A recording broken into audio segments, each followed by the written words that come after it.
బొమ్మ అలలు కలలు ఎగసి ఎగసి అలసి సొలసి పోయే.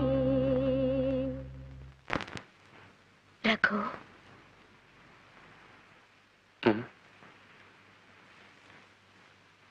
జీవితం అంతా ఇలాగే ఉండిపోతే ఎలా ఉంటుంది?